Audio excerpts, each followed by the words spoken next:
নমস্কাৰ ছাৰ বাইদেউসকল। ৰাজ্যৰ চৰকাৰী কৰ্মচাৰীসকলৰ অৱসৰৰ বয়স বৃদ্ধিৰ ওপৰত অসম চৰকাৰে দিছে আজি এটি বৃহৎ সুখবৰ, যাৰ দ্বাৰা ৰাজ্যৰ চৰকাৰী কৰ্মচাৰীসকল উপকৃত হ'ব। হয় ছাৰ বাইদেউসকল, অসম চৰকাৰৰ পঞ্চায়ত আৰু গ্ৰাম উন্নয়ন বিভাগৰ মুখ্য সচিবে পঞ্চায়ত আৰু গ্ৰাম উন্নয়ন বিভাগৰ কমিশ্যনাৰ আৰু ডাইৰেক্টৰলৈ আজিৰ এই বিশেষ পত্ৰখন পঠিয়াইছে। এই পত্ৰখনৰ জৰিয়তে জনাইছে যে অসম চৰকাৰৰ কেবিনেট সিদ্ধান্ত অনুসৰি বিভাগটোৰ ঠিকাভিত্তিক কৰ্মচাৰীসকলৰ চাকৰিৰ কাৰ্যকাল ৬০ বছৰ বয়সলৈকে অব্যাহত ৰাখিবলৈ অনুমোদন জনাইছে।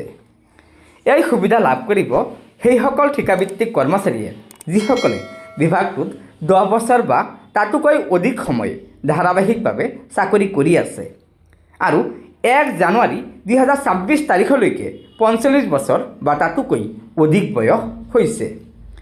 এই সিদ্ধান্তটো প্ৰযোজ্য হ'ব 1 নম্বৰত আছে ASRLM বিভাগৰ কৰ্মচাৰীসকলৰ বাবে, 2 নম্বৰত আছে state institute of panchayat and rural development আসামৰ কৰ্মচাৰীসকলৰ বাবে, 3 নম্বৰত আছে PNRD বিভাগৰ ঠিকাভিত্তিক কৰ্মচাৰীসকলৰ বাবে, অৰ্থাৎ ASRLM বিভাগ, SIPRD আৰু PNRD বিভাগৰ ঠিকাভিত্তিক কৰ্মচাৰীসকলৰ ক্ষেত্ৰত এই সুবিধাটো প্ৰযোজ্য হ'ব।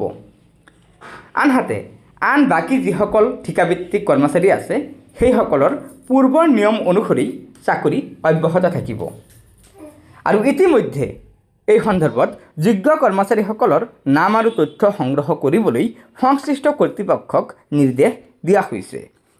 গতিকে ছাৰ বাইদেউসকল, আপোনালোকে জানিব পাৰিলে যে অসম চৰকাৰৰ কেবিনেট সিদ্ধান্ত অনুসৰি PNRD বিভাগৰ যিসকল ঠিকাভিত্তিক কৰ্মচাৰী আছে এই ঠিকাভিত্তিক কৰ্মচাৰীসকলৰ অৱসৰৰ বয়স অসম চৰকাৰে ৬০ বছৰ কৰাৰ বাবে বিভাগীয় কাম আৰম্ভ কৰিছে, যাৰ দ্বাৰা PNRD বিভাগৰ ঠিকাভিত্তিক কৰ্মচাৰীসকল উপকৃত হ'ব। গতিকে ছাৰ বাইদেউসকল, লগৰ বন্ধুবৰ্গক ভিডিঅ'টো শ্বেয়াৰ কৰি আজিৰ এই সুখবৰটো জনাই দিব আৰু নতুনকৈ অহা ছাৰ বাইদেউসকলে অনুগ্ৰহ কৰি আমাৰ এই চেনেলটো ছাবস্ক্ৰাইব কৰি ল'ব। ধন্যবাদ। জয় আই অসম।